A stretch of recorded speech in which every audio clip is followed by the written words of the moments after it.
Good morning friends. చూడండి, మా పొలానికి అయితే ఎరువైతే తోలిపించాము. చిన్నగా అయితే చిన్న వడ్లుగా అయితే తోలిపించామంటే ఎందుకంటే చల్లడానికైతే వీలుగా ఉంటుందని చెప్పి ఇలా చిన్నగా తోలిపించాము.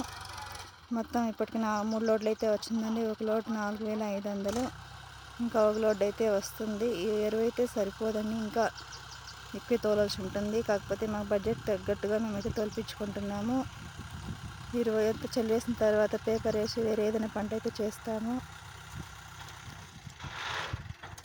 మేమేం పంట చేస్తామో ఏమో మీకు తెలియాలంటే మా వీడియో లైక్ చేసి కామెంట్ చేసి అలాగే సబ్స్క్రైబ్ చేసుకోండి ఫ్రెండ్స్.